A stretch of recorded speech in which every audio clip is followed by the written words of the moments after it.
Hi everyone, আবার চলে আসলাম আমার ছোট্ট মিনি রান্নাঘরে। আমি তারা তোমাদের সাথে নিয়ে এসেছি আবারও ছোট্ট করে একটা আমার মিনি রান্নাঘরের মিনি ব্লগ। তো আমি প্রথমেই কিন্তু ভাত বসিয়ে দিলাম চাল ধুয়ে। আর এখানে আছে অনেক বড় একটা লাউ। এত বড় লাউ কখনো নিজের হাতে কাটিনি, তো প্রথমবার কাটলাম, তাই একটু অসুবিধা হলো।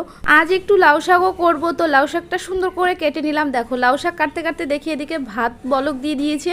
তো লাউ শাকটা একটু ভিজিয়ে রাখলাম, শাকগুলো যাতে সতেজ থাকে। তো অনেক বড় ছিল চিংড়ি মাছটা, তার জন্য পিস পিস করে কেটে নিলাম। মাছে নুন হলুদ মাখাতে মাখাতে এদিকে দেখি আমার ভাত হয়ে গেছে। ভাতটাকে মাড়গেলে নিলাম। তো এরপরে লাউ পাতায় চিংড়ি মাছটা ভাজা বসিয়ে দিলাম। মাঝে মধ্যে বারবার একটু নিজেকে দেখালাম, কারণ ইউটিউব মামা তো বিশ্বাসই করে না যে এগুলো আমার ভিডিও। যাই হোক, কথা বাদ দাও। কথা বলতে বলতে কিন্তু আমি শাক বসিয়ে দিয়েছি, আর শাক প্রায় কমপ্লিট। তো শাক নামিয়ে নিলাম। এবার অন্য কড়াই বসিয়ে এবার লাউ চিংড়ি করব। প্রথমে চিংড়ি মাছটাকে ভেজে নিলাম, পরে কিছু জিরা দিলাম। তো লাউ আর আলুগুলো দিয়ে ভালো করে একটু নেড়ে জল দিয়ে ঢেকে দিলাম। আর দেখো, আমার লাউ চিংড়ি কিন্তু প্রায় কমপ্লিট। তো কমপ্লিট হয়ে গেছে, তো আমি ভাত খাবো এবার। আমার কিন্তু এই রান্না করতে করতে খুবই খিদে লেগেছে। তো চলো আমি খাই। আমার এই ভিডিওটা কেমন লাগলো অবশ্যই জানিও।